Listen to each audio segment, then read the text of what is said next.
Whether you wear a cowboy hat or a farmer's cap, if you've got cattle, you pay your beef checkoff. But do you know where it goes and who spends it and if it's worth it? Well, this is Baxter Black, and I found the answers on mybeefcheckoff.com. When I sell a critter, I'm supporting projects that keep consumers loving beef. And volunteers, beef and dairy folks like you and me, decide how the dollars are spent, and they're good at it. Each dollar invested returns a $5 bill, so get to know your checkoff at mybeefcheckoff.com. Baxter Black on U.S. Farm Report is brought to you by the Beef Checkoff.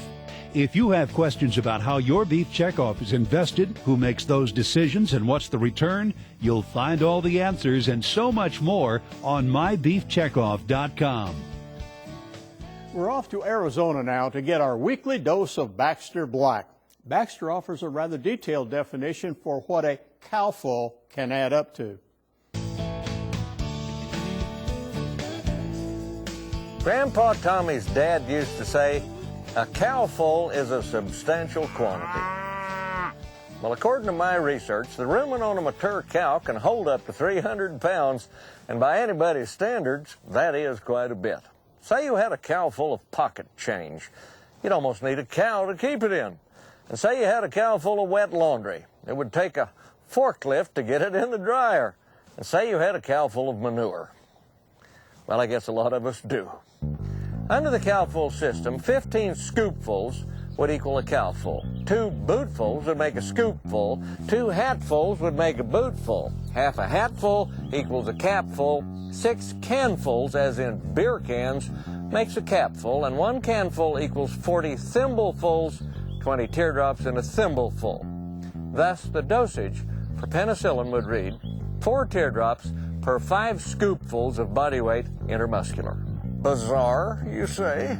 If a cowful was a measure of weight or volume, possibly the distance between post holes would become the standard unit of measure for length, i.e. 660 post holes per section line, 4 thumbs to a hand, 3 hands to a foot, 4 feet to a coyote length, and 2 coyote lengths to a post hole.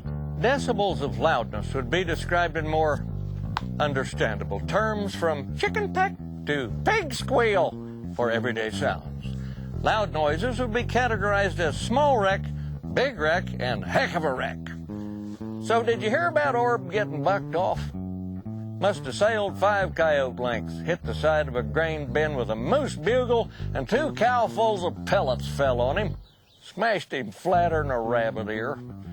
They got him to the dock in half a coon's age, transfused him with a 6-pack of type O negative, and removed a post hole of intestine. He's doing okay, but he's lost about 6 hatfuls.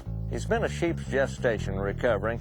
Doc says it's shock, but I figure it just scared the peawad and a half out of him. Well, I gotta go. I've got an appointment in 4.5 shakes of a lamb's tail. This is Baxter Black from out there. Next week, Baxter tells us about the impact a visiting dog can have on his ranch. Until then, you can read his work online at baxterblack.com.